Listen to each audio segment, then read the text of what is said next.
पूर्णमदः पूर्णमिदं पूर्णात् पूर्णमुदच्यते पूर्णस्य पूर्णमादाय पूर्णमेवावशिष्यते।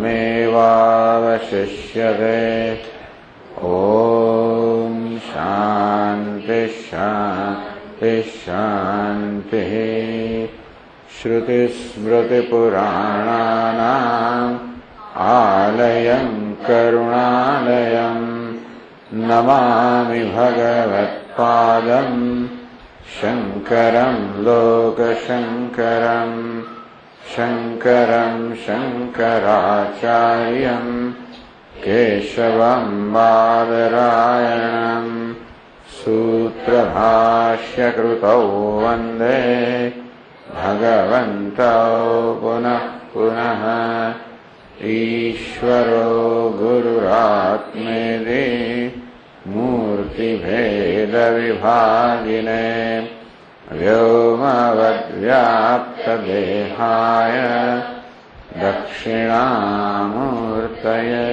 नमः। अहम ब्रह्मास्मि એ ચોથું બ્રાહ્મણ પહેલા અધ્યાયનું સમગ્ર ચોથું બ્રાહ્મણ જે છે જેને આત્મ બ્રાહ્મણ કહે છે એનો અહીંયા સરસ રીતે વિસ્તાર કર્યો. એના મહત્વના જે અંશ છે એ લઈને ગ્રંથકારે સુંદર વિસ્તાર કર્યો. મહત્વના અંશ અર્થાત જે પરમાત્મા કે બ્રહ્મ એ બ્રહ્મના સ્વરૂપને સમજાવનારા, પ્રગટ કરનારા, ઉદ્ઘાટન કરનારા જે અંશ છે એનો એ લઈને ખૂબ સુંદર રીતે વિસ્તારથી એને સમજાવવામાં આવ્યું. વિદ્યાસૂત્ર અને અવિદ્યાસૂત્ર. આત્મા એટલે ઉપાસિત, આ સર્વ આત્મા છે. હું આત્મા છું, સર્વ આત્મા છે, જે કંઈ છે આત્મા છે. આત્મા શબ્દથી અંતરાત્મન, પ્રત્યેક આત્મા નજીકમાં નજીક મારું પોતાનું સ્વરૂપ. એ આત્મા કે હું શબ્દને એવું જાદુ છે, કારણ કે એ પ્રકાર એ રીતે વપરાય છે. જે કાંઈ છે હું છે, એટલે કે કોઈ પ્રકારના અંતર નથી. હું કેટલો નજીક છું, મારું સ્વરૂપ છે. બસ જે કાંઈ છે તે હું જ છે, આત્મા છે. કોઈ પ્રકારનું અંતર નથી. બહુ મોટી વસ્તુ છે. આ બધા વાક્યો સાદા દેખાય છે, પણ જીવનની અંદર આપણે જરા એનું મહત્વ સમજીએ કે એનો શું અર્થ થાય સમજીએ કે સર્વ આત્મા છે એટલે શું, સર્વ હું છે એટલે શું, હું ને મારી વચ્ચે શું અંતર છે. એટલે જ કહેવામાં આવ્યું કે સૌથી વધારે હું પ્રિય છું. પુત્રાત પ્રેય વિત્તાત પ્રેય અસ્માત સર્વસ્માત પ્રેય. આત્મા પુત્ર કરતા, વિત્ત કરતા, બધાએ કરતા પ્રિય છે. એનો અર્થ કે સર્વ આત્મા જે સર્વ બધા કરતા પ્રિય છે એવું થઈ ગયું. અર્થાત જેટલો હું મારી જાતને પ્રેમ કરું છું એટલો જ બધાને પ્રેમ, બધા માટે પ્રેમ જન્મે આપોઆપ એવું કંઈક થવું જોઈએ. મારા માટેનો પ્રેમ તો છે જ, એ તો ભગવાન આપેલો છે.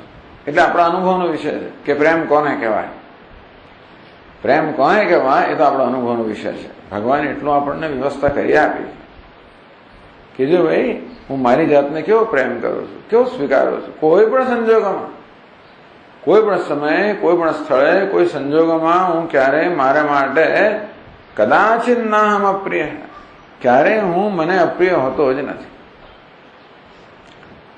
જે વખતે જેને હું આત્મા ગણતો હું તે આત્મા કોને કહેવાય એનો મારો ખ્યાલ સ્થળે સ્થળે કે સમયમાં કે સંજોગોમાં બદલાયા કરતો હોય જુદી વાત છે.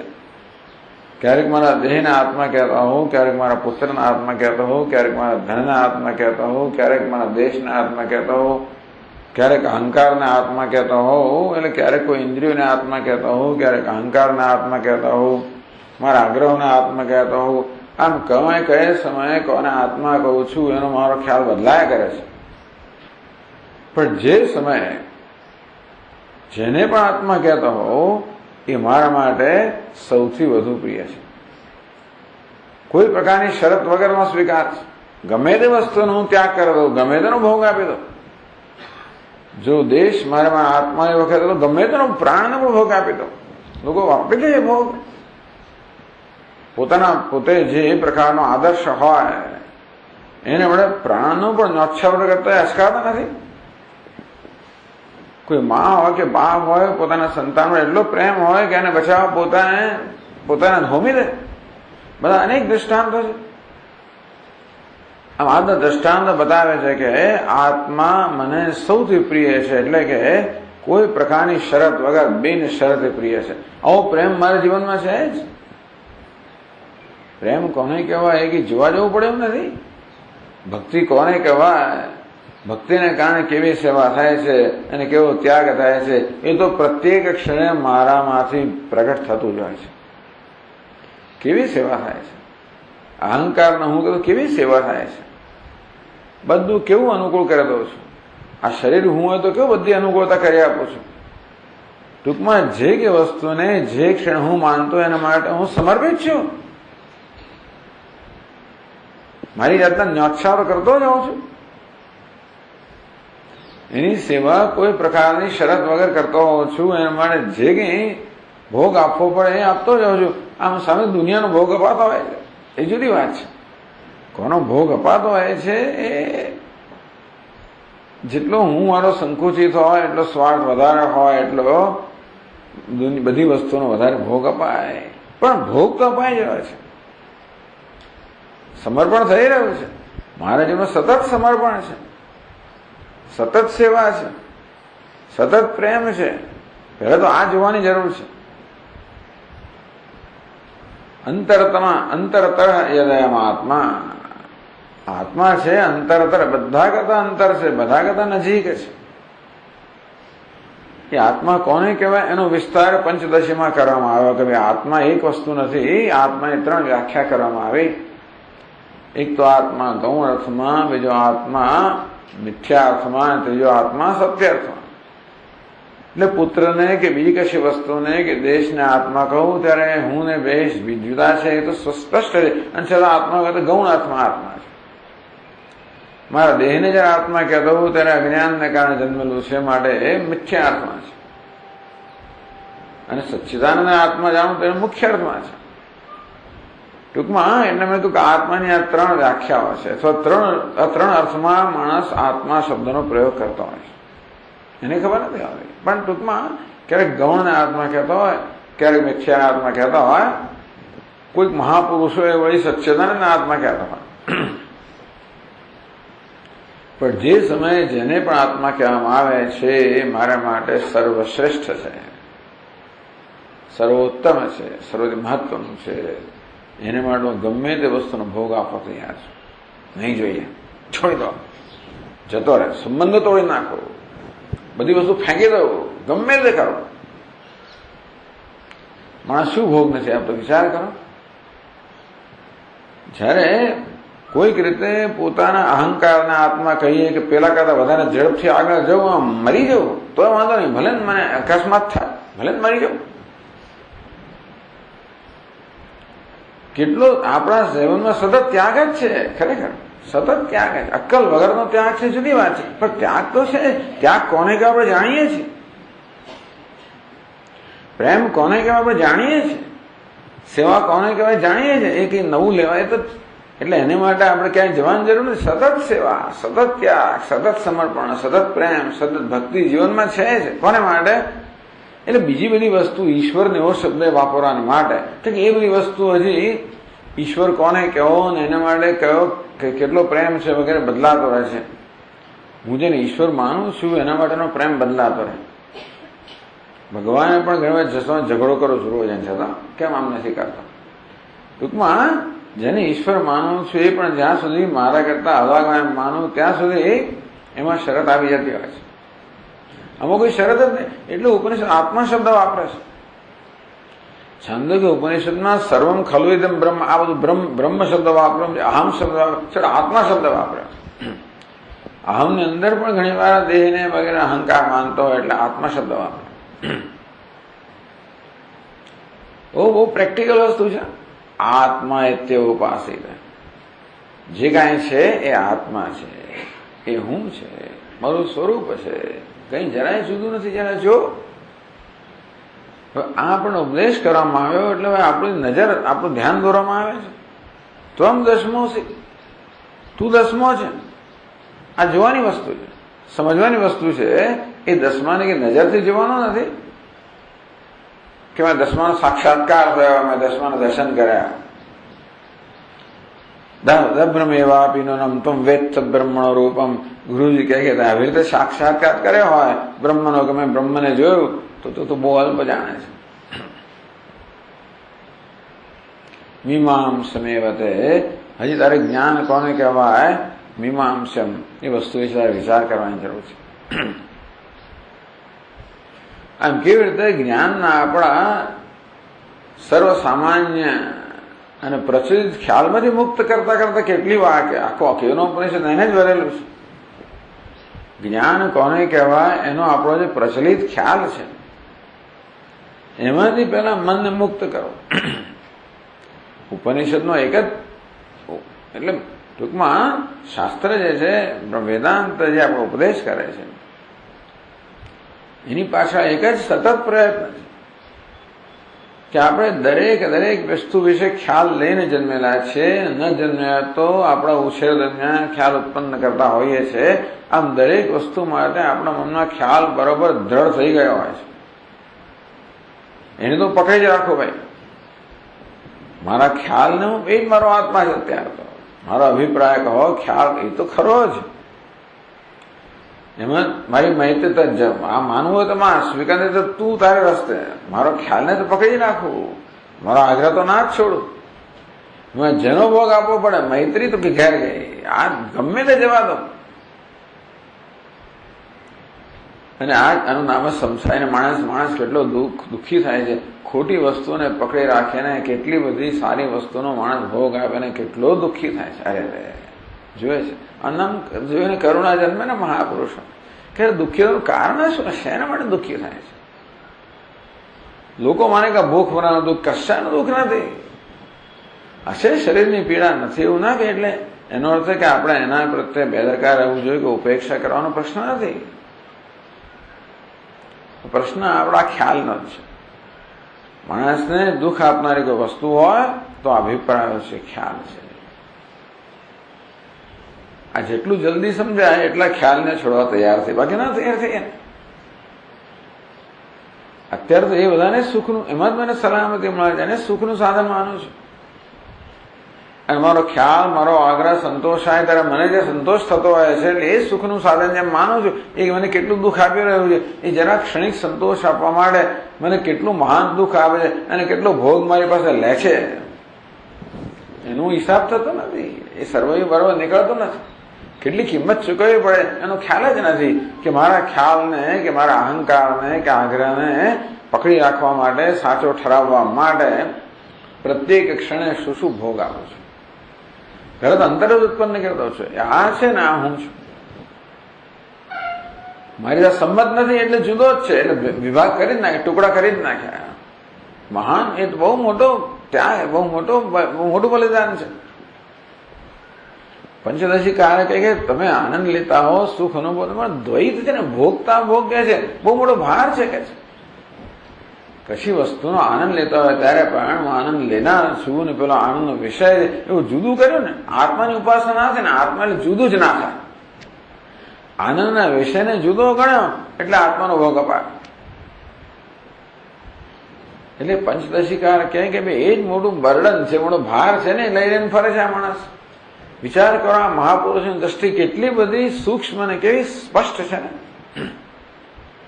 આત્મા એ તેઓ પાસે.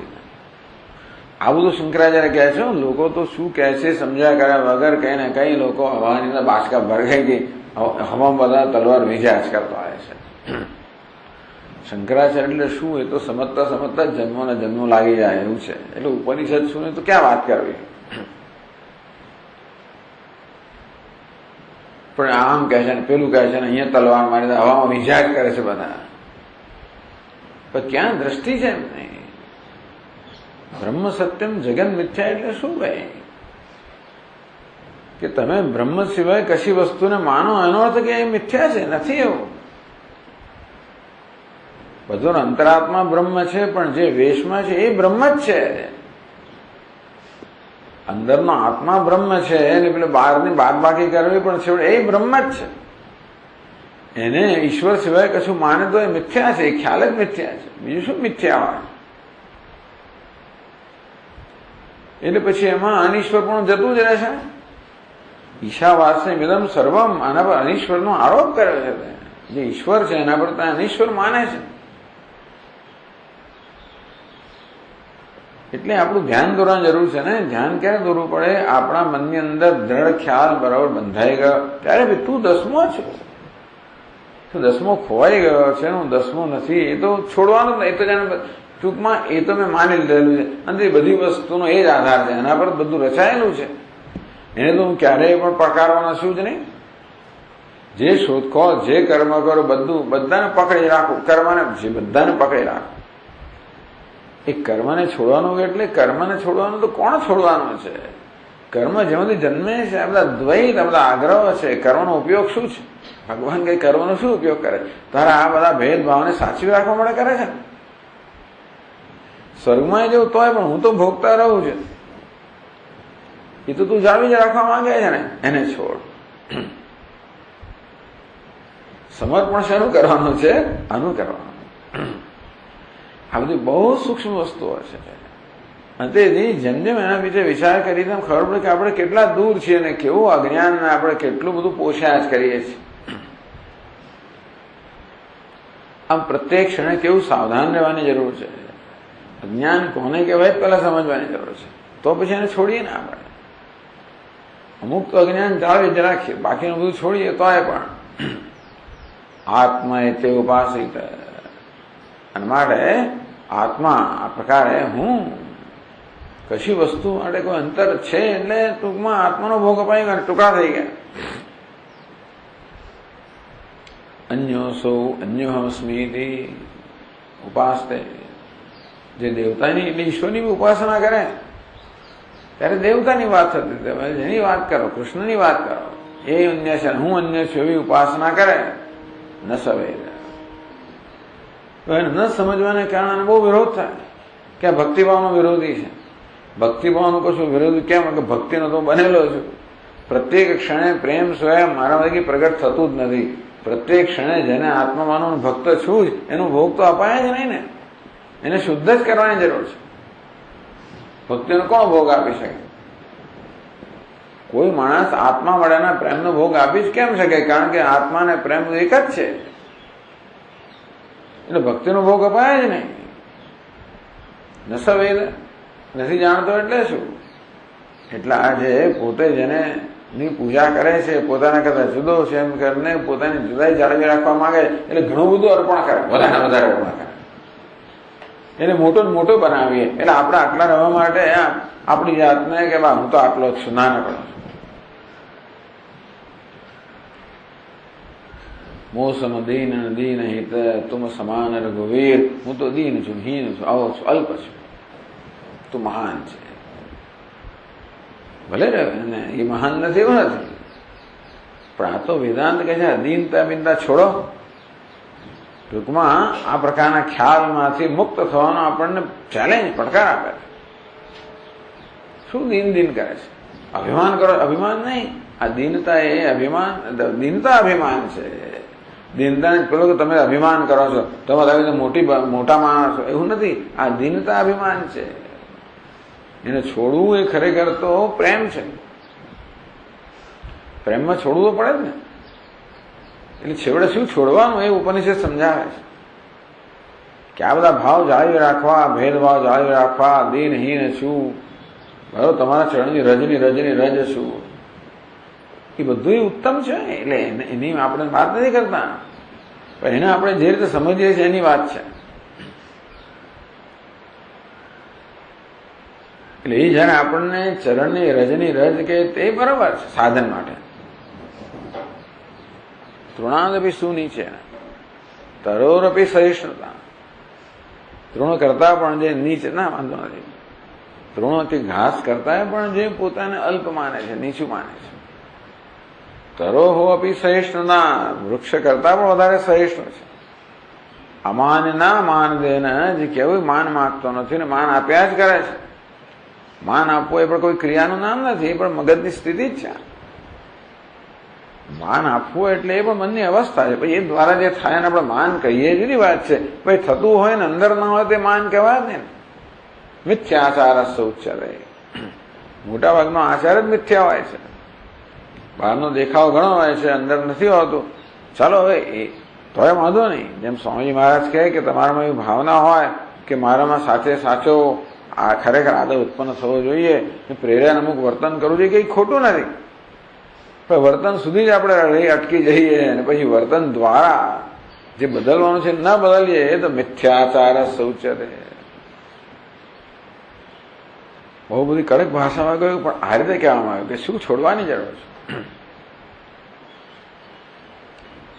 આત્મા એટલે ઉપાસિત. પણ જે દેવતાની અન્ય રૂપે ઉપાસના કરે એ જાણતો નથી.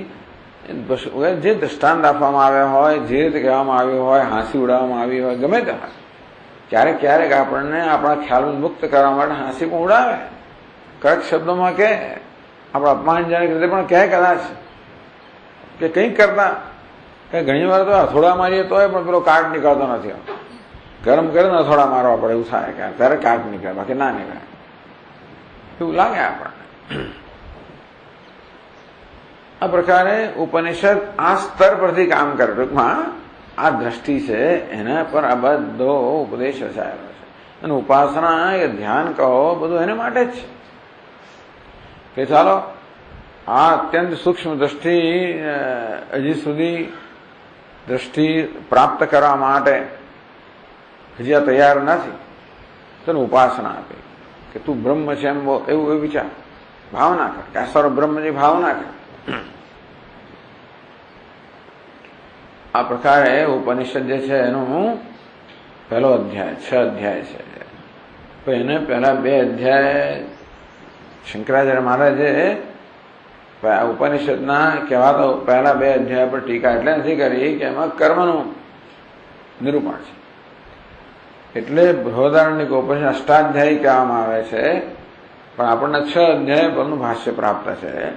એટલે આપણે પહેલો બીજો અધ્યાયની ગણતરી કરીએ ને તો પહેલો તો ત્રીજો ચોથો છઠ્ઠો કહે. આપણે જેને પહેલો કહે ને લોકો ત્રીજો અધ્યાય કહે, આપણે છઠ્ઠો કે 8મો કહે.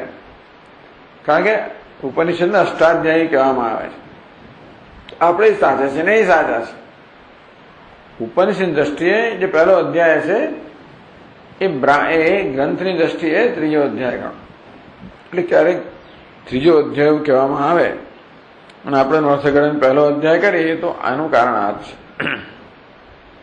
અને તેથી અવિદ્યા સૂત્રમાં કહેવામાં આવ્યું કે આત્માને જાણ્યા વગર જે મનુષ્ય અહીંથી વિદાય લે છે એને તો સંસારમાં વળી ચક્કર મારવાના જ હોય છે. ભલે ને આત્માને જાણવા ગમે એવું મહાન કર્મ કરે. આત્માને જાણવું એટલે અભેદને ન આત્મા ન જાણો, અભેદને ન જાણો, પોતાને મર્યાદિત જાણો. આમ પોતાના વાસ્તવિક સ્વરૂપને જાણ્યા વગર અશ્વમેધ જેવો મહાન કર્મ કરે તો શાને માટે કરે? પોતાને મોટો બનાવવા માટે છે. બધા પોતાને પૂર્ણ તો જોવો જ છે, પોતાની પૂર્ણતા માટે પ્રેમ છે, પણ એ પૂર્ણતા તો છે સ્વાભાવિક છે ન જાણવાના કારણે એને એમ કે કર્મ દ્વારા પૂર્ણ બનવું.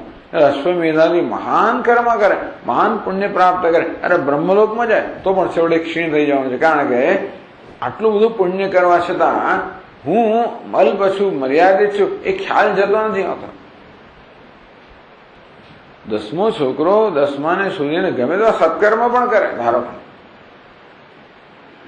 10માને શોધતા શોધતા બીજો પડી ગયો ઉભો કરવાનો, પેલું જાત જાતનું કર્યું એને, બરોબર છે, પણ આ બધા કર્મ દ્વારા પણ હું 10મો નથી એ ખ્યાલ તો જવાનો નથી જ ને. એટલે પેલા બધા સત્કર્મ કર્યા હોવાના કારણે જે કંઈ એને લાભ થાય એટલે જે કંઈ એ બધું મળે એને, ચાલો એને ઇનામ મળ્યું, પેલો મળ્યો, જાત જાતના આધાર થયા અને બધું થયું, એની પર છેવટે ક્યાં સુધી તમને રાષ્ટ્રપતિનો પણ ઇલકાબ એના એવોર્ડ મળે તમને, એમ તો બધું બહુ તમે દિલ્હીને બહુ મોટા એક સમારંભ કરવામાં આવે, બધું બહુ થાય, અંતેથી લાભ થયો તમને અને થવો જોઈએ, ના નથી.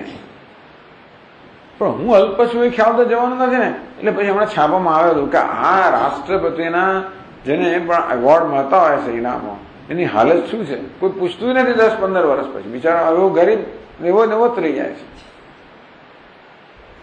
અશ્વમેધનું પુણ્ય મળ્યા પછી સ્વર્ગમાં ને ક્યાં ક્યાં પછી હતો એનો પાછો થઈ જાય.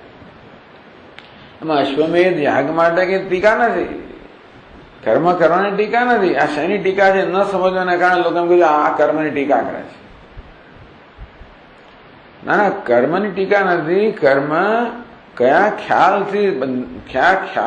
પર આધારિત થયેલું છે. કર્મ છે ને કોઈ જ્ઞાનમાં પરિવર્તન ના કરે.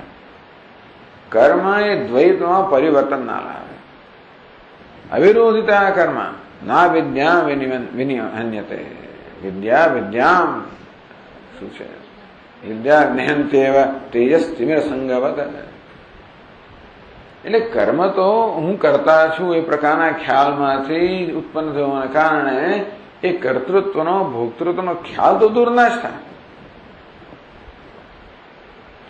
અને તે પાછું એ કર્તૃત્વ આ કર્મ દ્વારા વળી પાછું મારા કર્તૃત્વનું કઈ પ્રદર્શન થાય. કર્મ કરવા દ્વારા મારા કર્તાપણું અહંકારનું પ્રદર્શન થાય. એ બધું કર્મ કર્યું હતું તો વળી ઊંડું વધારે ખરાબ. એટલે નિસ્વાર્થ કર્મની વાત કરે કે ચાલો તારે કર્તૃત્વને સાત્વિક બનાવો પહેલા, પછી કંઈક સૂચશે તને. તારો ઉપદેશ શું કહેવાય એ કંઈક સમજ પડશે તને. સમજ જ નહીં પડે ત્યાં સુધી શું કહે છે આ લોકો નહીં સમજ પડે. આપણે તો સમજીએ છીએ બધા, પછતા એ સમજ પણ ખુલતી જશે જેમ તારું મન સાત્વિક થશે તેમ તેમ. એટલે કે અશ્વમેધ જેવું મહાન કર્મ કરે તો પણ એનું પુણ્ય ક્ષીણ થઈ જવાનું છે. અને તેથી ભાવના કરવાનો. જો જ્ઞાન ના થાય ત્યાં સુધી ભાવના કરો કે હું હિરણ્ય, હું બ્રહ્મ છું. એ ભાવનાને કારણે કે ફળ મળ્યું કે જે પ્રાપ્ત કરવું એ પ્રાપ્ત થાય વગેરે વગેરે. પછી એને માટેની ભાવના કરતો એ ભાવનાનો અર્થ નથી. કશી વસ્તુ તમે ઉપાસના પ્રાપ્તિ માટે કરો એટલે પછી એનું ફળ મળી જાય. પ્રાપ્તિમાં હતા ત્યાં થઈ જાઓ. બ્રહ્માસ્મિત્યનયા બુદ્ધ્યા સાક્ષાદ્ય કુરતે પુમાન. એટલે 96મા પાના પર 508મા શ્લોકમાં કહ્યું બ્રહ્માસ્મિત્યનયા બુદ્ધ્યા.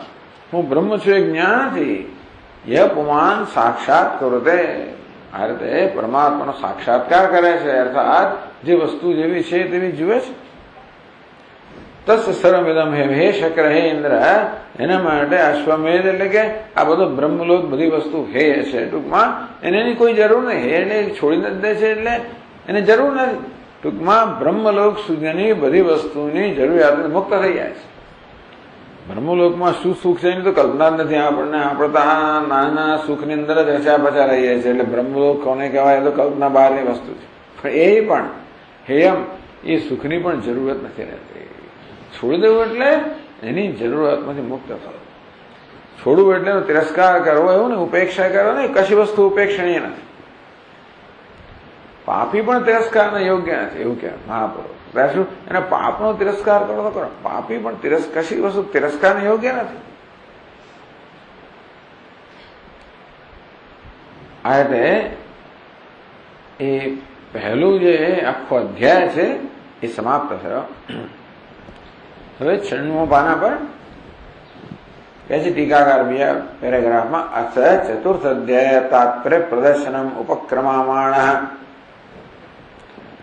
પહેલો અધ્યાય, બીજો અધ્યાય, ત્રીજો અધ્યાય. પહેલા અધ્યાય લોકો ત્રીજો અધ્યાય કહે, બીજાને શું કહે? ચોથો અધ્યાય કહે. આપણે જેને બીજો કહીએ એને ચોથો અધ્યાય કહે.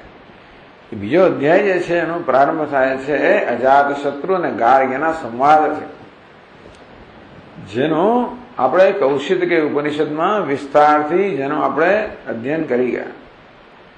એટલે કે કૌશિતકી ઉપનિષદમાં અને બૃહદારણ્યક ઉપનિષદમાં એનો જ સંવાદ લગભગ એની જ રૂપે ત્યાં બંને જગ્યાએ પ્રાપ્ત થાય છે. કંઈક થોડા ફેરફાર છે તો ગ્રંથકારે કૌશિતકી ઉપનિષદમાં અજાત શત્રુ ગાર્ગ્યના સંવાદની જયારે વ્યાખ્યા કરી ત્યારે જે કંઈ થોડી ઘણી વિશેષતા બૃહદારણ્યકમાં હતી એનો પણ સમાવેશ કરી લીધો. એટલે કે કૌશિતકીમાં એ સંવાદની વ્યાખ્યા કરતી વખતે બૃહદારણ્યકે વ્યાખ્યા થઈ ગઈ, કારણ કે જે કંઈ થોડું ઘણું જુદું હતું એનો પણ સમાવેશ કરી લીધો. એટલે હવે આપણા બીજા અધ્યાયનું પહેલું બ્રાહ્મણ જે અજાત શત્રુ બ્રાહ્મણ કહે છે, જે અજાત શત્રુને ગાર્ગ્યના સંવાદ રૂપમાં છે, એની વ્યાખ્યા કરવાની જરૂર નથી, કારણ કે વ્યાખ્યા થઈ ગઈ છે. તો કહે છે ટીકાકાર અર્થ ચતુર્થ અધ્યાય તાત્પર્ય પ્રદર્શનમ ઉપક્રમમાણ. આખો બીજો અધ્યાય છે. જો બૃહદારણ્યક ઉપનિષદના 6 અધ્યાય છે, એ 6 અધ્યાયને 3 કાંડમાં વહેંચવામાં આવે છે. 2 અધ્યાયનો એક કાંડ.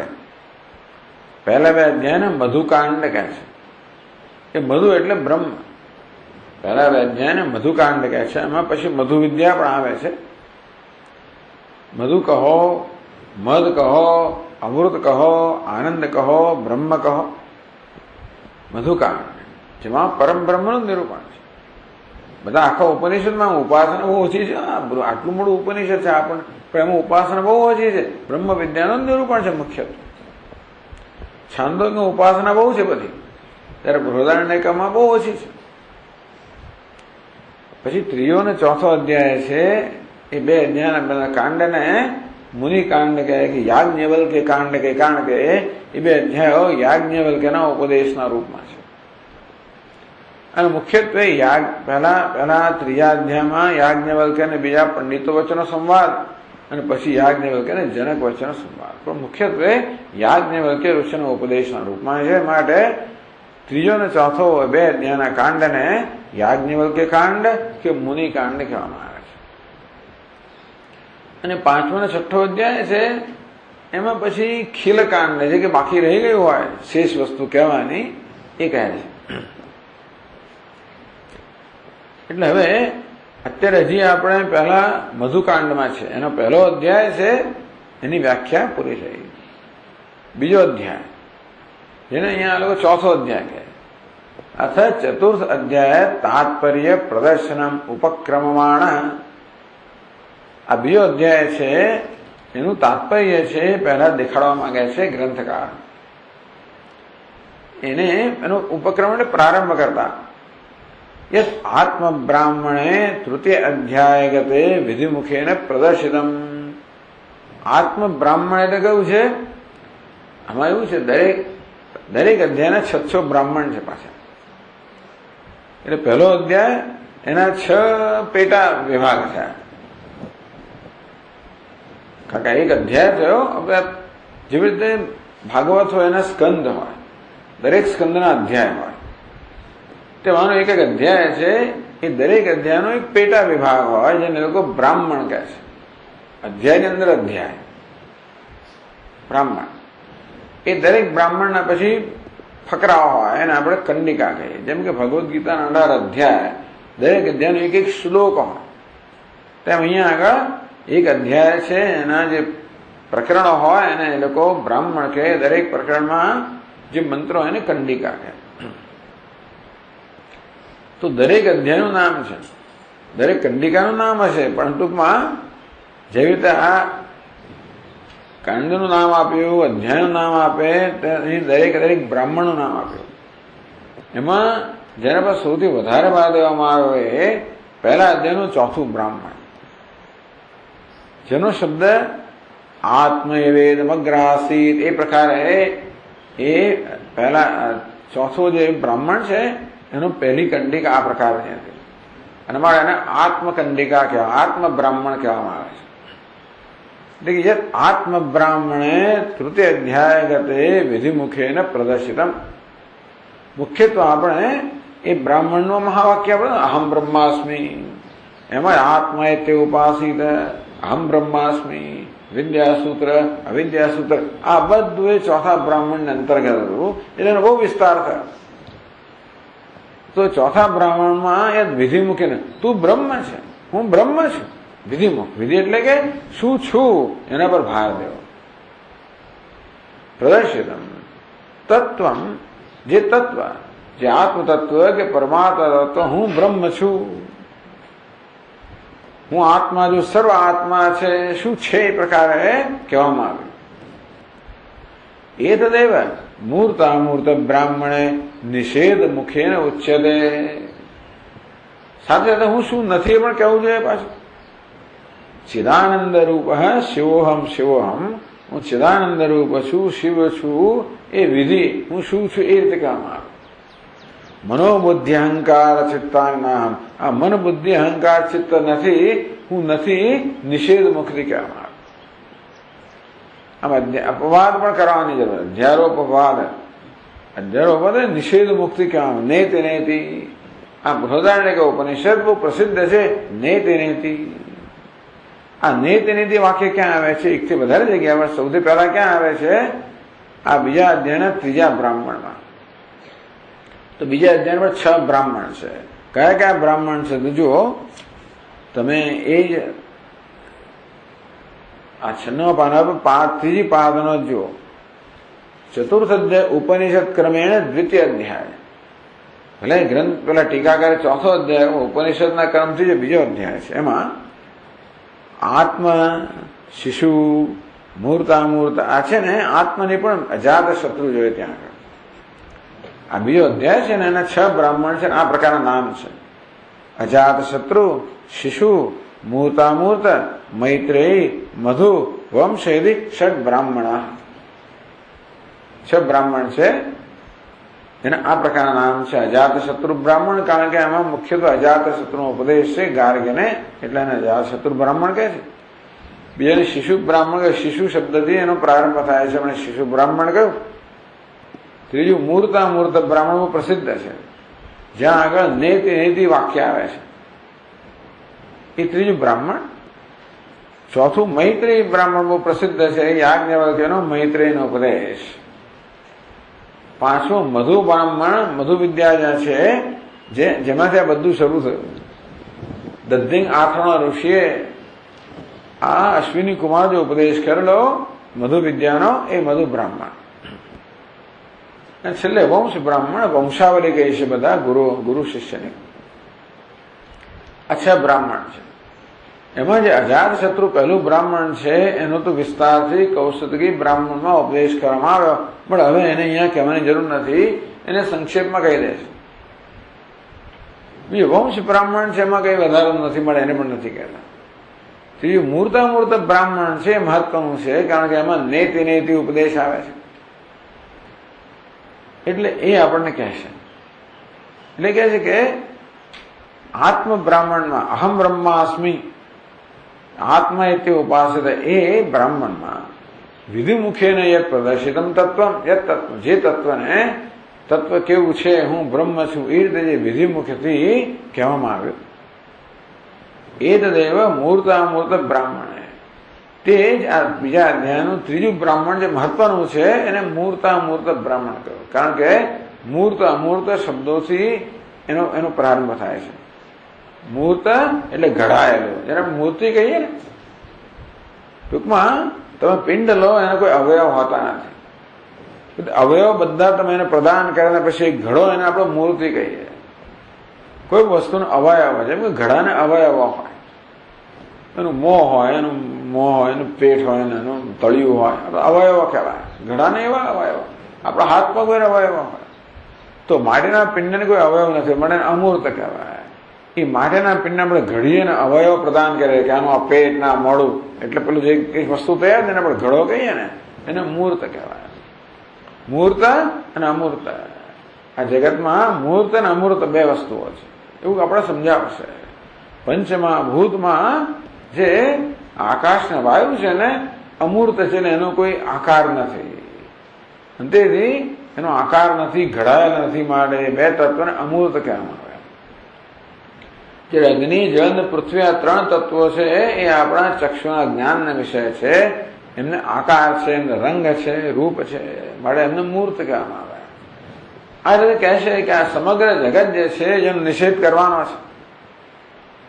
અધ્યારોપના અપવાદ, આખા સર્જનની પ્રક્રિયા છે ને માટે છે તો બ્રહ્મ.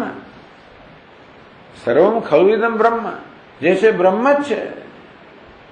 ત્યારે બ્રહ્મ કેમ સદૈવ સોમ ઇદમ અગ્રાસિત એકમેવા દ્વિતીયમ. હે સોમ, હે પ્રિય દર્શન, આ જગત પોતાના સર્જન પહેલા એક અદ્વિતીય સત્ય બ્રહ્મ હતું. તો શું થયું ત્યારે? એક અદ્વિતીય થયું શું? આ બધો ભેદભાવ ક્યાંથી આવ્યો? તો કે અધ્યારોપ સર્જન કરવામાં આવ્યું, અધ્યારોપ કરવામાં આવ્યો. કે આ તો અધ્યારોપનો અર્થ કે જે નથી એ દેખાય છે. રજ્જુ પર સર્પનો અધ્યારોપ કરવામાં આવે એટલે કે સર્પ જે નથી એ તેને ભાસે છે અને માટે એ સાચું નથી. તેમ અહીં જે અનેકપણું છે, વિવિધતા છે, વિષમતા છે, ભેદભાવ છે, એ નહોતી. તો ક્યાંથી આવી? એ તો ભગવાને રચી, માયાએ રચી. અધ્યારોપ કરે. એને અધ્યારોપ કેમ કહે છે? જે જોઈ શકીએ કે આ તો ભાઈ જો આ સત્ય નથી, આ તો અધ્યારોપિત છે, કલ્પિત છે. આપણને માત્ર રવાડે ચડાવવા માટે ઉત્પન્ન કરવામાં આવેલો આ આભાસ છે. આપણને ગેરમાર્ગે દોરવા માટે, આપણને ભ્રમમાં રાખવા માટે, આ સંસાર ચક્રને ચાલુ રાખવા માટે ઉભો કરવામાં આવેલો માત્ર દેખાવા જ છે, જેને આપણે સાચો માની લઈને પછી આપણું જીવન રચીએ છીએ. પણ આ દેખાવ છે. જરા જો અપવાદ કોને કહેવાય? જેને આપણે સત્ય માનીએ છીએ એ ખરેખર દેખાવ જ છે. જો જરા નજર કરીને જો આપણે ઉપરથી જોઈએ ને એટલે બરાબર છે, મેં જોઈ લીધું. અરે શું જોયું ભાઈ ત્યાં? એટલે જરા આપણું ધ્યાન દોરવું. મમ્મી શર્ટ નથી, કોણે શું કે જોયેલા હતા? નથી ત્યાં આગળ. શું જોઈને આવે? પકડાય, કાન પકડી લઈએ, જો આવે તો મેં જોયું જગતને. એટલે શું જોયું? ત્યારે કાન પકડીને બતાવવું પડે કે તું જેના સત્ય માને છે જો, એની જરા સત્યતા જોતો ખરો. સત્ય કોને કહેવાય? અપવાદ કરે. જેને આપણે સાચું માનીએ છીએ એને અપવાદ કરે તો કોનો અહીંયા અપવાદ થાય છે, કોને મિથ્યા કહેવામાં આવે છે એ સમજવું અઘરું છે. હું જેને સાચું માનું છું, મારા ખ્યાલનો અપવાદ કરવામાં આવે છે. આનો અપવાદ તો છે તો છે, પણ જે માત્ર આભાસ જ છે, જે માત્ર દેખાવો છે, એને સાચું માનીને હું કેટલો મુશ્કેલી, હું કેટલું દુઃખ અનુભવું છું. એટલે એટલું જ કે તું જેને સાચું માને છે એના તરફ જરા ધારી નજર કર. એ સાચું નથી, જો માત્ર દેખાવા જ છે, આભાસ છે. નાનું બાળક પેલું લડે છે, રડે છે. શેને રડે છે? અરીસામાં પેલો પ્રતિબિંબને જોઈને રડે છે. ત્યારે આપણે એને બોધ આપવો પડે કે ભાઈ તું જેને સાચું માને છે અંદર કોઈ નથી. અહીંયા અંદર કોઈ, અંદર કોઈ નથી, પણ એને અંદર દેખાય છે ને, એટલે રડે છે. અંદર કોઈ આવ્યું એટલે કે અંદર નામની કોઈ વસ્તુ નથી.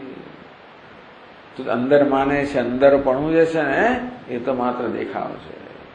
તું જુદું માને છે ને, જુદાપણું પણ દેખાવ છે. આ બધું બાળક ના સમજે એટલે એને પહેલા મોટો કરવો પડે. ટૂંકમાં એનો બુદ્ધિ ખીલે, એના સમજી શકે ને એ બુદ્ધિ પહેલા એને ઉત્પન્ન કરવી પડે, પછી ઉપદેશ થાય.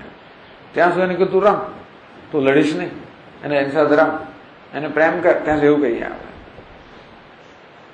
લડીશ તો કોઈ દિવસ પણ એને એ મિથ્યા છે સમજવાનું નથી. તું રમીશ એની સાથે સ્વીકાર કરીશ ને તો પછી જયારે તારું મગજ સ્થિર થશે. નહીં તો એને જુએ ને આમ પિત્તો જતો રહે, પછી તો સત્ય જોઈ જ કેમ શકે? એનું જુએ છતાં મન સ્વસ્થ હોય તો જરા જોઈ શકાય કે હા ભાઈ આ મિથ્યા છે. એટલે પહેલા એની સાથે હિસાબ તો સીધો કર, તારા વ્યવહારને ચોખ્ખો કર, એટલે પ્રેમ કર, એની સેવા કર, તારા વિરોધને દૂર કર. તો પહેલા ને કહી, પછી આવે એટલે રમતો થયો, એનો સ્વીકાર કરતો થયો, પછી કે હવે તું જરા જો કે ભાઈ એનું નાક ને તારું નાક કેવું છે, શું છે ને શું છે. પેલો હરીસો વાંખું ચૂકો એટલે એનું મોં વાંખું ચૂકો દેખાતું એટલે એને ખબર ના પડે, પણ જો આ વાંખા ચૂકા પણ સાચું નથી, મિથ્યા છે વગેરે. એટલા માટે આ બધી સાધનાઓ છે. શેના માટે? જે વસ્તુ છે ને જોઈ શકીએ એટલા માટે. ઉલટું સુલટું જોઈએ છે એટલા માટે આપણા મગજને પહેલા સીધું કરવાની જરૂર છે, આપણી ભાવનાઓને સીધી કરવાની જરૂર છે, તો મૂલ્યોને સીધા કરવાની જરૂર છે વગેરે વગેરે. ટૂંકમાં એટલે જેને સાચું માનીએ છીએ એનો આવી રીતે અપવાદ એટલે કે એને સાચું નથી. બસ અપવાદ એટલે તિરસ્કાર નથી કરતા, સાચું નથી.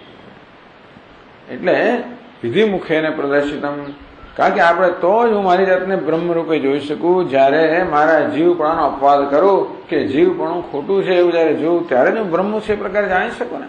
એટલે બંનેની જરૂર છે. અધ્યારોપમાં અપવાદ થાય તો સત્યનું દર્શન થાય. તૃતીય અધ્યાયગતે વિધિમુખે ને પ્રદર્શિતમ, તત્વમ એતદેવ મૂર્ત અમૂર્ત બ્રાહ્મણ નિષેધ મુખેન ઉચ્યતે. એ જ તત્વ ન જયારે કે છે આની જયારે એમ કહેશે ત્યારે પણ એ જ તત્વની વાત છે. એ જ તત્વની નિષેધ મુક્તિ દર્શાવે છે. હું પણ એક જ તત્વની વાત કરે છે. ક્યારેક કે આ શું છે એમ કે પછી આ નથી એમ કે ત્યારે એની જ વાત કરે. જે રામકૃષ્ણ પરમહંસ કે બી સિક્કાના ઢગલામાંથી તમારે ચાંદીનો સિક્કો જોયો તો આ નહીં, આ નહીં, આ નહીં, આ નહીં, એ નહીં. પેલું નાનું બાળક છે ને સમજ ના પડતી હોય એને ચાંદી શું છે ખબર નથી, આને ચાંદી માને છે. એટલે પેલી શું કહેવાય વ્હાઈટ મેટલને ચાંદી માને, જે હોય એને ચાંદી માને, જે સફેદ દેખાય એને ચાંદી માને, કલઈ કરેલી વસ્તુને ચાંદી માને. આ નહીં, આ નહીં એમ કરતા કરતા ચાંદી પર આવે. હા તો કે હા, એટલે એને ખબર પડે કે હું આજે બધાને ચાંદી માનતો, ચાંદી નથી, આ ચાંદી કહેવાય. ઉપદેશ કરતો ચાંદીને ધ્યાનમાં રાખીને નાના કરે છે. નાના કરે ત્યારે પણ નાના કહેવાનો એની પાછળનો પાયો કે આધાર કયો? ચાંદી જ છે ને.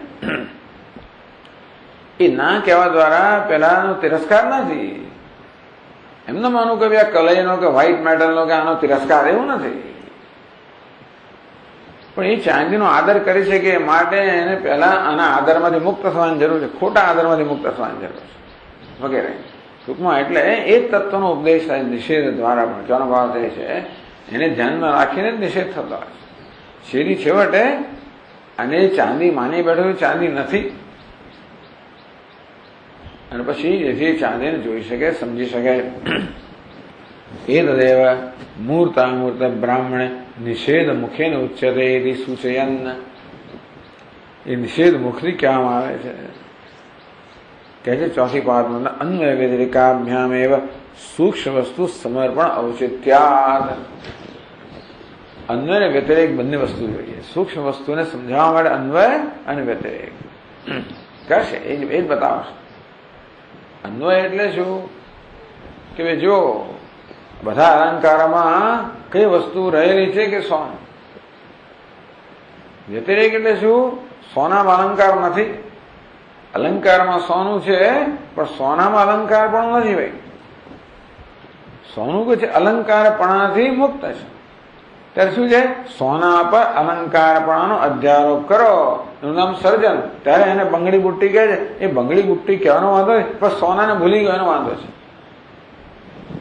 એ બંગડી બુટ્ટીમાં જેટલો આસક્ત થઈ ગયો કે સોનું છે એ જ એને ધ્યાન બહાર જતો રહ્યો. એટલે બંગડી કે આદમન જોઈએ અને પેલું ના જોઈએ, રાગ દ્વેષ કરવા માંડે.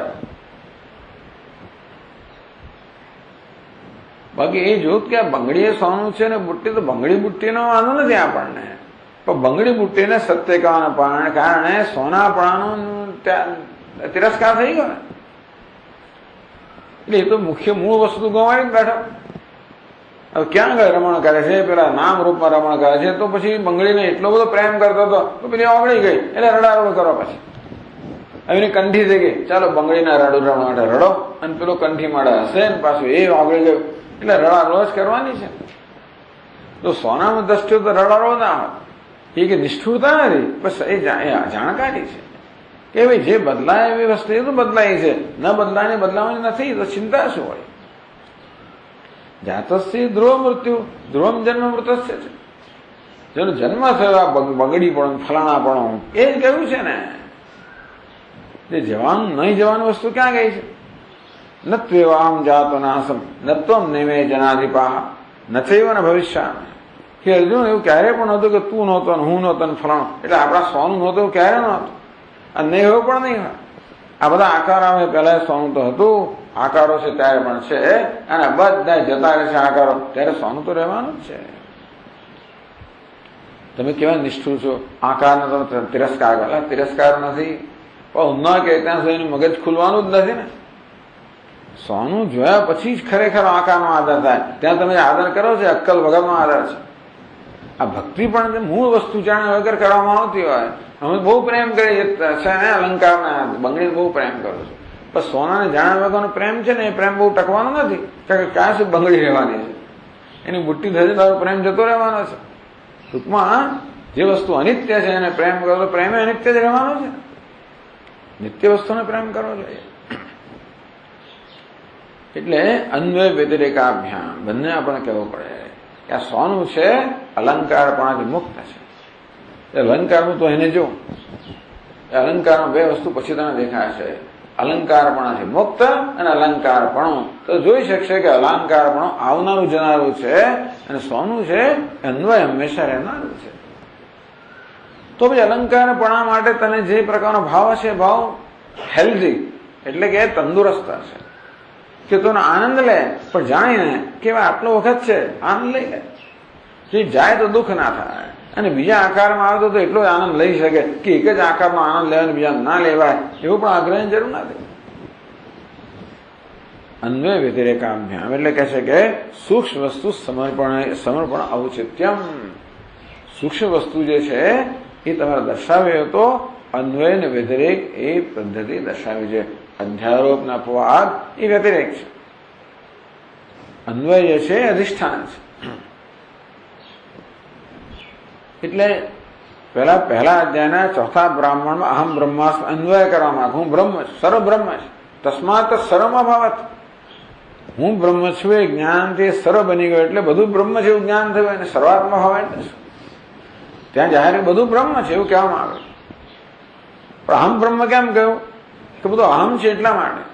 બધું બ્રહ્મ કહે ને બ્રહ્મને જુદું ગણીશ તો એ બ્રહ્મ જ્ઞાન બરાબર નથી. એ બ્રહ્મ અહમ છે, બધું બ્રહ્મ છે, અહમપણાવાળું બ્રહ્મ છે, એ જ્ઞાન જ સાચું જ્ઞાન છે. નરું બ્રહ્મ છે, નરું નારાયણ છે એવું નહીં. કેવો નારાયણ? આત્મ સ્વરૂપ નારાયણ સર્વ છે, તો જ કોઈ અંતર નહીં રહે. આમ અન્વયથી બતાવવામાં આવ્યું. વ્યતિરેક ન આ વેશ છે, આ સાચું નથી.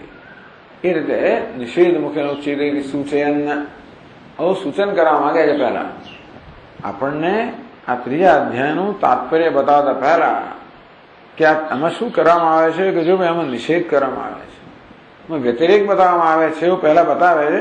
એટલે બીજા વ્યતિરેક કેમ થાય છે, નિષેધ કેમ થાય છે આપણે જોઈ શકીએ. એ ટૂંકમાં મોટું પ્રવચન લાંબુ આપતા પહેલા આપણને એનું વિષય કહેવો પડે કે શેના પર શું કહ્યું ભાઈ, આપણે શું પ્રવચન કર્યું, આખું એક કલાક સાંભળી ખબર આપણે આપણને વિષય ઘણી વાર જાહેર ના કર્યો હોય અને એ લોકો વિષયનો તમને ના વિષયનો महात्मा लोग प्राय निर्विषय होते हैं એવું પેલા કહે. નિર્વિષયનો બે અર્થ થાય. વિષયની આસક્તિ મુક્ત ને પણ નિર્વિષય કહેવાય. પ્રવચનમાં વિષય નામની વસ્તુ ના હોય એને પણ નિર્વિષય કહેવાય. એ પેલા કે મહાત્મા લોગ પ્રાય નિર્વિષય હોતે हैं. એટલે પહેલા વિષય કહે તો અમે શું પકડવું એ ખબર પડે. 10% તો પકડીએ છીએ, પેલું બધું જતું રહે. ટૂંકમાં એના પ્રવચનમાં 10% વિષય તે પણ આપણે ખબર ના પડે કે આપણે આમથી આમ આપણું મગજ ચક્કર મારતો અહીંથી ત્યાં ત્યાંથી ત્યાં. એટલે 10% તો પકડીએ, ચાલો વિષય તો કહેવો પડે ને પહેલા. તેવી રીતે અહીંયા ગ્રંથકાર વિષય કહે છે, કઈ અપવાદ કરવામાં આવે છે, વ્યતિરેક કરવામાં આવે છે, નિષેધ કરવામાં આવે છે. નિષેધ મૂકીથી સૂચયન તો જ આપણને એનું તાત્પર્ય શું છે ખબર પડે કે પરમાત્મામાં જ તાત્પર્ય પણ નિષેધ મુખેને તાત્પર્ય છે. ટૂંકમાં આગળ જે પરમાત્માનું નિરૂપણ થયું અન્વય મુખેને થયું એ પરમાત્માનું નિરૂપણ એ જ પરમાત્માનું, બીજું નહીં. પાછું તમને એમ નહીં કે આ પછી બીજું કંઈક કહે છે. ઉભા હોય બધું ઉપનિષદ જુદું જુદું કે બધા અધ્યાય જુદું જુદું કે એવા બધા વિદ્વાન હોય પાછા એ દરેકનું જુદું જુદું કાઢે. અહીંયા આમ કહ્યું ત્યાં પેલું કહેવાનું ઉપનિષદ તો તમે લોકો આમ કહો એક જ તત્વ છે, નથી એક તત્વ. તો કે નહીં, એ જ વસ્તુ નિષેધ મુખ્યનો છે. બિચારા વિદ્વાનો ક્યાં ટૂંકમાં એમનું કેટલું ગજવું, એમની કેટલી પહોંચ, જે બધા માત્ર વ્યાકરણમાં તર્કમાંના ફલા બધા હોય પહોંચ કેટલી. એટલે જાત જાતના નિર્ણયો લે બિચારાઓ. અજાત શત્રુ બ્રાહ્મણ વ્યાખ્યાતમ એટલે કે અજાત શત્રુ બ્રાહ્મણ વ્યાખ્યા થઈ ગઈ એટલે એની વ્યાખ્યાની અપેક્ષા ન રાખશો. કદાચ ભૂલી ગયા તો એ કહી દેશે કે એ વ્યાખ્યાતમ એ તો દર્શાય હતી. અજાત શત્રુ બ્રાહ્મણની વ્યાખ્યા થઈ ગઈ એટલે શિશુ બ્રાહ્મણ બંધ આવી જાય અને પછી આપણે મૂર્ત જે ત્રીજું બ્રાહ્મણ છે એમાં આવીશું. એટલે 2 શ્લોકની અંદર અજાત શત્રુ બ્રાહ્મણ એટલે આગળ જે કહેવામાં આવે ને કૌશિતકીમાં એ 2 શ્લોકમાં કહી દેશે કે કહેવાઈ ગયું એ રીતે કહે છે. જો કહેવાઈ ગયું છે એ રીતે કહે છે. એટલે જો તમે સ્મારયામી ટૂંકમાં તમને ખાલી સ્મરણ કરાવું છું, હું તમને ઉપદેશ નથી કરતો, કહેતો નથી. એટલે 2 શ્લોકમાં કહી રહે છે. તો 509માં શ્લોકમાં કહે છે इतोऽन्यज्ञो विजानाति नासावात्मज्ञ ईरितः यथा दृप्तोऽत्र बालाकिः गार्ग्यो हि विदितस्तव।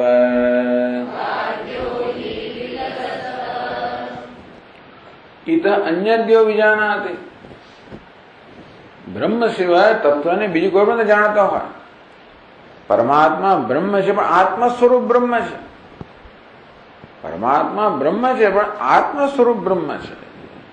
ઈશ દર્શનમ સ્વાત્મ રૂપતઃ, ઈશ્વરનું દર્શન પણ સ્વાત્મ રૂપ થાય, આત્મરૂપે દર્શન થાય તો જ ઈશ્વરનું સાચું દર્શન છે.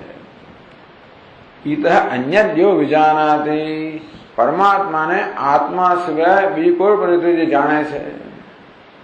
ન સૌ આત્મજ્ઞ એ રીતે એને આત્મજ્ઞ કહેવામાં નથી આવતો, ટૂંકમાં એને વિદ્વાન કે જ્ઞાની કહેવામાં નથી આવતો. ઇતઃ વિધિમુખેન વર્ણિત આત્મ સ્વરૂપાદ અન્યત, ટૂંકમાં આગળ વિધિમુખથી કે હું બ્રહ્મ છું વિધિમુખ, હું સર્વાત્મા છું વિધિમુખ, તે સર્વ બ્રહ્મ છે વિધિમુખ શું છે કહેવામાં આવે. એટલે પોતાને બ્રહ્મ રૂપે જાણ, બ્રહ્મને આત્મરૂપે જાણો, સર્વને બ્રહ્મ રૂપે જાણો, સર્વને આત્મરૂપે જાણો, એ સિવાય બીજી કોઈ પણ રીતે કશાને જાણવામાં આવે. અન્યત પ્રાણાદિ રૂપમ, જેમ પેલો ગાર્ગ્ય, આ ગાર્ગ્ય જે છે ને એ આવ્યો અજાતશત્રુની સભામાં. દૃપ્ત બાલાકી, બાલાકી કહો, ગાર્ગ્યનું નામ છે, બાલાકીની અટક છે. દૃપ્ત એટલે ગર્વિત. એ આવ્યો ઉપદેશ કરવા માટે આવ્યો. બ્રહ્મતે બ્રહ્માણે તે, અજાતશત્રુ હું તને બ્રહ્મનો ઉપદેશ કરી. બ્રાહ્મણ છે એટલે ઉપદેશ કરવાના સ્થાને છે, અને અજાતશત્રુ ક્ષત્રિય છે, ઉપદેશ મેળવવાના સ્થાને છે.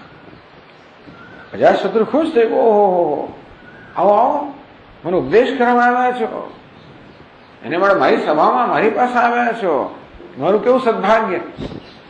અજાતશત્રુને લાગ્યું કે આજે ખરેખર મારો આદર થયો કે બ્રાહ્મણ મારી, આવા વિદ્વાન બ્રાહ્મણ મારી પાસે આવ્યા, મારી સભામાં આવ્યા. બાકી બધા જનક રાજા પાસે જ જતા હોય છે. તો જનક રાજા બહુ પ્રસિદ્ધ છે વિદ્વાનોનો આદર કરવામાં, પણ આણે ખરેખર મારી પાસે આવીને હું વિદ્વાનો આદર કરું છું એવું જણાવીને મારો આદર કર્યો. અને અજાતશત્રુ ખુશ થઈ ગયા. ચલો ભાઈ એમને 1000 ગાળા આપી દે, આવું કહેવા માટે જ આટલું કહ્યું કે હું તો ઉપદેશ કરીશ, એટલા માટે ઉપદેશની વાત તો જુદી જ છે. આ પ્રકારે દૃપ્ત બાલાકી ગાર્ગ્ય છે એ ગુરુ બનીને આવ્યો. અજાતશત્રુને શિષ્ય રૂપે સ્વીકાર કરી દીધો. જોયા કર્યા વગર કે ગુરુપણાની મારામાં યોગ્યતા છે કે શિષ્ય બનવાની એનામાં યોગ્યતા છે, એ કશો વિચાર કર્યા વગર. એટલે દૃપ્ત કહ્યું, અભિમાની માણસ છે એની નજર બહુ ટૂંકી થઈ જતી હોય છે, જોઈ શકે નહીં, એટલે આપણે પારખી ના શકીએ. માણસ અભિમાની હોય ને એટલે બીજાને ન પારખી શકે. બીજાને કોણ પારખી શકે? જે અભિમાની ના હોય, નિસ્વાર્થ હોય, નમ્ર હોય ને એની દ્રષ્ટિ ખુલ્લી હોય, જે વસ્તુ જે છે જોવા માટે એની દ્રષ્ટિ વાસ્તવમાં ખુલ્લી હોય. બાકી અભિમાની માણસો તો બધા નિર્ણય લઈ લીધા પોતાને વિશે ને બધા લઈ લીધા, અને જે નિર્ણય લે પ્રમાણે જ જોવે, પછી એક બીજું જોવાનું નથી. જે અભિમાની નથી, જે નમ્ર છે, જેને કોઈ નિર્ણય નથી, એ વસ્તુ જેવી છે તે જોવા માટે હાજર છે. બાકી આપણે હાજર જ નથી હોતા. આ તો અભિમાની થઈને આવે કે હું ગુરુ છું ના શિષ્ય, પછી દેખાય જ નહીં ને આગળ વધારે. નમ્ર બનીને આવે તો જોઈ શકે કે ભાઈ આ તો બહુ, આ તો જ્ઞાની રાજા છે, મારે કઈ વધારે જાણે છે, મારે જાણવાની જરૂર છે. એટલે આખા વ્યવહારની અંદર બાલાકીનું અભિમાન દૂર કરવા માટે અજાતશત્રુએ ભરી સભાનું અપમાન કર્યું. રાજા કેટલો નિષ્ઠુર છે, તો કે નહીં, તો જ આ બ્રાહ્મણ જોઈ શકશે કે હકીકત શું છે. અંતો પોતાને જોઈ શકશે. મને ગુરુ બનાવે એવો એનો અભિપ્રાય નથી. પોતે અજ્ઞાની છે, પોતાને જ્ઞાની માને છે, માણસ અજ્ઞાની છે, અંતો અજ્ઞાન મુક્ત ક્યારેક થશે ને. અજ્ઞાની જયારે જાણે કે અજ્ઞાની, ત્યારે અજ્ઞાન મુક્ત થાય ને. અજ્ઞાની અમારે કોઈ જ્ઞાની તો કોઈ દર મુક્ત થવાનું જ નથી. The one who does not know that he does not know knows. જે જાણતો નથી ને જાણે છે, જાણતો નથી જાણે છે. પણ જાણતો નથી, પણ માને છે કે હું જાણું છું, તો જાણતો જ નથી. આ બાળક એવો હતો, જાણતો નથી ને માને છે કે હું જાણું છું, એ ખ્યાલમાંથી મુક્ત કરવો જ પડે. તેથી ખરેખર ભરી સમા અપમાન થયું તો જ બ્રાહ્મણની આંખો ખોલી. એ રીતે અપમાન કરવા દ્વારા પણ આના પર ઉપકાર કરવામાં આવ્યો. અને તેથી બહારથી દેખાતી નિષ્ઠુરતાની અંદરમાં કૃપા રહેલી છે. અવધું થઈ ગયું તે વખતે ટૂંકમાં. એટલે પછી ખબર પડી, અને પછી આ ગાર્ગે છે, બાલાકે પોતે જે જ્ઞાન છે, જ્ઞાન ધીમે ધીમે પ્રદર્શિત કરવામાં આવ્યું. પહેલા સૂર્યના આત્મા માનતો, ઈશ્વર માને, ચંદ્રને માને, વિદ્યુતને માને, બધા તત્વોને માને, બધાને માને, છોડે પ્રાણને આત્મા માનતો હતો. પ્રાણ સમષ્ટિ પ્રાણ, હિરણ્ય ગર્ભ, નજીક માને એક, પણ ત્યાં સુધી એનું જ્ઞાન હતું. એટલે પ્રાણાદિ રૂપમ ય આત્મત્વેન જાનાતિ. આ બાલાકી છે ને એ બહુ મોટો વિદ્વાન તો હતો, છતાં પણ એ સગુણ બ્રહ્મને આત્મા માનતો હતો, સગુણ બ્રહ્મને સત્ય માનતો હતો. એની નિર્ગુણ બ્રહ્મનું જ્ઞાન ન હતું. સગુણ બ્રહ્મ એટલે ગુણ ધરાવનારો બ્રહ્મ, એટલે કે હું ગુણ ધરાવનારો વ્યક્તિ, હું તો અલ્પતાનો ગુણ ધરાવનાર અને પૂર્ણતાનો ગુણ ધરાવનાર પરમાત્મા. અંતેથી બંને વચ્ચેનો ભેદ તો સ્થાપિત થઈ જ ગયો. ઈશ્વરને જે અન્ય રૂપે જુએ છે એ તો જાણતો નક્કી થઈ ગયું. એટલે ભગવાન આપણે સર્વજ્ઞ સર્વશક્તિમાન બધું જ કહીએ, પણ જુદો તો ગણીએ ને, એનો અર્થ છે કે આ જુદા પણ તો રાખીએ જ છીએ, નથી જાણતો. આ તો અજ્ઞાન છતું કરવામાં આવ્યું. એ આત્મત્વેન જાનાતિ, એટલે પોતાને જે હિરણ્ય ગર્ભ માને એ પણ નથી જાણતો. પોતે પરમ બ્રહ્મ છે, એથી ઓછું કંઈ પણ નહીં. અસૌ અનાત્મજ્ઞ એવ બાલાકે મહીતલે પ્રસિદ્ધમિતિ શેષ. એટલે કહ્યું યથા દૃપ્તોત્ર બાલાકી ગાર્ગ્યો હિ વિદિતસ્તવ. હે ઇન્દ્ર, આ તું જાણે છે. યથા દૃપ્તો બાલાકી, જેમ દૃપ્ત બાલાકી ગાર્ગ્ય, જેની વાત પ્રસિદ્ધ છે જગે દુનિયામાં લોકો, એટલે પૃથ્વી પર જાણે છે. તું જાણતો જઈશ. તું ત્રણેય લોકનો રાજા છે, એટલે ત્રણેય લોકમાં શું ચાલે છે એ તું જાણતો જઈશ. એટલે પૃથ્વી પર શું ચાલે છે એ બધું જાણતો જઈશ. એટલે અજાત શત્રુની સભાની અંદર કાશીમાં શું બન્યું એ તને ખબર તો હશે જ. અને માટે માત્ર ધ્યાન પર લાવો છું, એનું તને જણાવતો નથી, કારણ તું જાણતો છે આ બધી વસ્તુ. વિદિતસ્તવ, હે શક્ર, હે ઇન્દ્ર, આ વસ્તુ તને વિદિત છે, જ્ઞાત છે. શું જ્ઞાત છે? યથા દૃપ્ત બાલા દૃપ્ત બાલાકી ગાર્ગ્ય. જે દૃપ્ત એટલે ટૂંકમાં અભિમાન ધરાવનાર ગાર્ગ્ય બાલાકી જે છે, જે સગુણ બ્રહ્મને આત્મા માનતો હતો, અને તેથી પરમ બ્રહ્મ સિવાય કશી બીજી વસ્તુને આત્મા માનવો એ અજ્ઞાન જ છે. એ વસ્તુ કહેવામાં આવી, એ પહેલા અધ્યારોપથી કહેવામાં આવી, પછી અપવાદ થયો. અધ્યારોપ દ્વારા સૂર્ય ચંદ્ર પેલું આ બધા આત્મા છે એમ કરતા કરતા પછી છેવટા બધાનો નિષેધ કરવામાં આવ્યો. તો કારણ કે જેથી બાલાકી આત્માને આત્મરૂપે જાણે. વિદિતસ્તવ એટલે મહીતલે પ્રસિદ્ધમ, આ પૃથ્વી પર પ્રસિદ્ધ છે. આ સ્વર્ગની વાત નથી, આ પૃથ્વીની વાત છે. બધું ત્રણેય લોકનો રાજા હોવાના કારણે પૃથ્વી પર સુધી પણ જાણે છે, જાણતો જશે. અને તેથી એની વાત તને ફરી કહેવાની જરૂર નથી. તું જાણે છે માટે ફરી એની વાત નહીં કહીએ. આખા બૃહદારણ્યનો ઉપદેશ આપે છે. ટૂંકમાં અહીંયા આગળ દધ્ધિંગ આથર્ણ ઋષિ ઇન્દ્રને સમગ્ર બૃહદારણ્યનો ઉપદેશ આપે છે. માત્ર મધુ વિદ્યા નહીં, બ્રહ્મ વિદ્યા. જે ઉપદેશ પછી દધ્યંગ, એટલે ઇન્દ્ર, એટલે આખી કથા ક્યાંથી આવી કે ઇન્દ્ર કેમ ધમકી આપીને ગયો કે આ ઉપદેશ કોઈને કરશો નહીં, નહીં તો લોકો મને ભજતા બંધ થઈ જશે. આગળ કહ્યું દેવતાઓને ગમે નહીં કે કોઈ બ્રહ્મની ઉપાસના કરે, કે બ્રહ્મના જ્ઞાન મળે, પ્રયત્નશીલ બને. કારણ કે પછી તો એ કર્તૃત્વ રહે ને, આમાં કોઈ કર્મ ના કરે એટલે દેવતાઓને પછી એની આહુતિ ના મળે, એ દેવતાઓને ના ગમે. એટલે આ બ્રહ્મ વિદ્યાનો ઉપદેશ કોને કરશો નહીં, નહીં તો મસ્તક છેદી નાખીશ. કારણ કે તમે પછી મારા પેટ પર પાટું મારો છો, એનો અર્થ એવો છે. એટલે આ બ્રહ્મ વિદ્યાનો ઉપદેશ મારા પેટ પર પાટું મારવું એ નહીં ચલાવેલો, આવી ધમકી આપીને ગયેલો. એટલે કૌશિકી મહારાજ પણ આ કહેતા રહી ગયા કે ઇન્દ્ર આવીને પાછું મારું મસ્તક છેદી નાખશે, આગળ આવશે. એટલે આખો અજાત ચતુર બ્રાહ્મણ જે છે ને એનો એક શ્લોકમાં કહી દેવામાં આવ્યો કે કેવી રીતે બ્રહ્મને આત્મરૂપે જાણવું જોઈએ. એ સિવાય એને જે આત્મરૂપે જાણે છે એ જાણતો નથી. ન સવેદ અન્યો શું અન્યોહમ અસ્મિતિ ન સવેદ અન્યામ દેવતા ઉપાસતે. જે દેવતાને પોતાના કરતા ભિન્ન માને છે અને એ તો ઉપાસના કરે છે એ જ્ઞાની નથી. એ જ્ઞાન સૂત્ર, એ અવિદ્યા સૂત્ર છે. આખું ગાર્ગ્ય બાલાકી દ્વારા આખું પ્રકટ કરવામાં આવ્યું. એ તો આવા ગ્રંથકારો એમ બતાવે કે એક જ આખો ઉપનિષદમાં કેવી એક જ ધારા ચાલે છે. આ બધા અધ્યાયમાં જુદી કથામાં બધું જુદું જુદું આવે, પણ આ બધામાં એક જ ધારા કેવી ચાલી રહી છે એ આપણને આવું કોઈ દેખાડનાર તો જ ખબર પડે, બાકી ના સમજ પડે. ફલિતમાં એને કારણે તતઃ હા એટલે પછી બીજા શ્લોકમાં કહે છે અજાત શત્રુ શિષ્યો ભૂત ગુરુત્વેન સમાગતઃ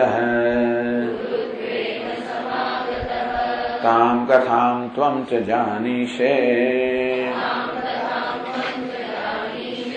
કાશ્યામ વૃત્તામ મહીતલે તતઃ શક્રન વિજ્ઞેયમ અન્યત કિંચિત કદાચન.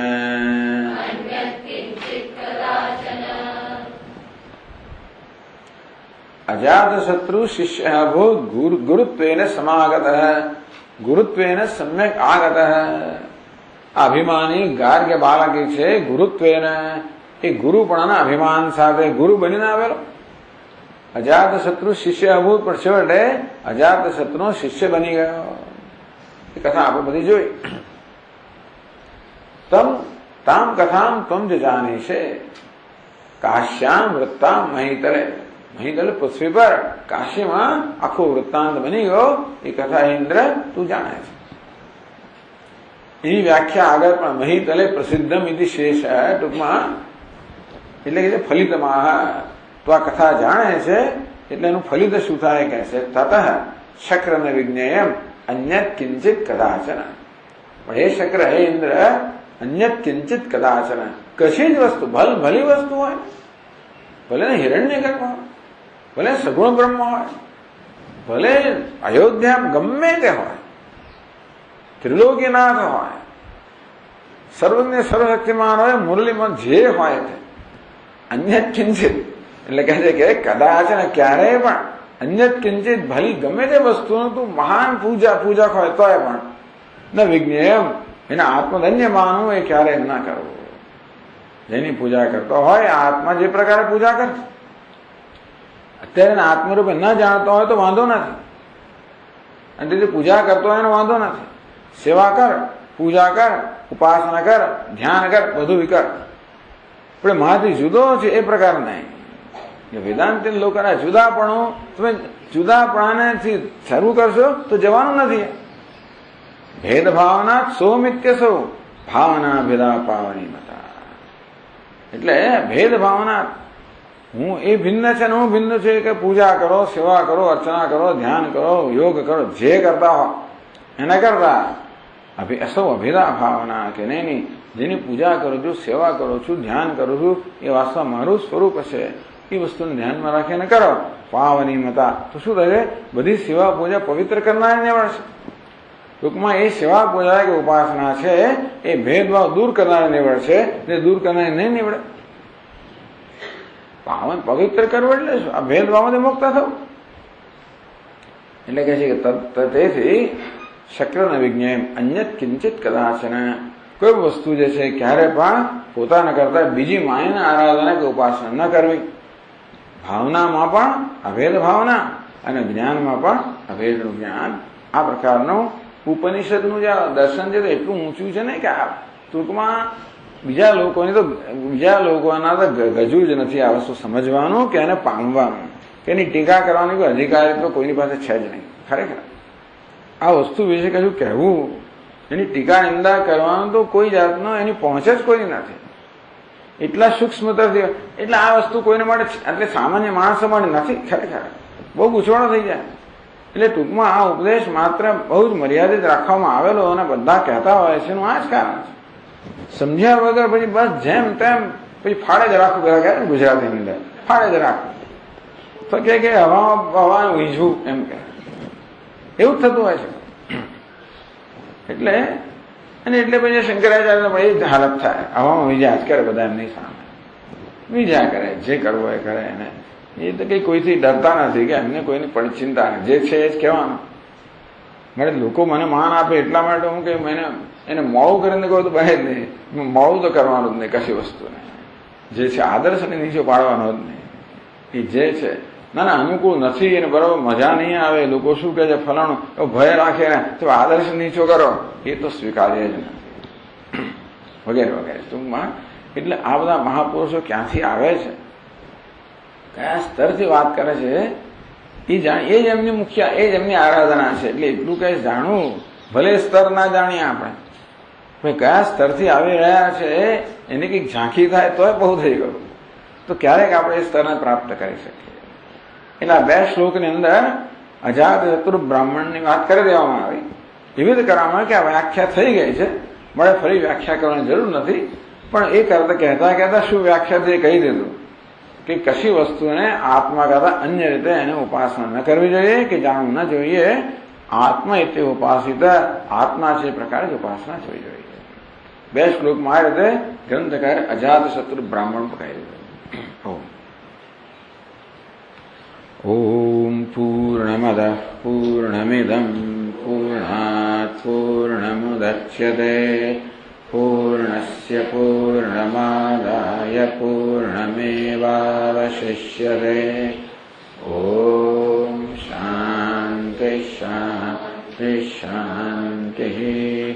શંકરં શંકરાચાર્યં કેશવં બાદરાયણં સૂત્રભાષ્યકૃતૌ વંદે ભગવन्तौ પુનઃ પુનઃ.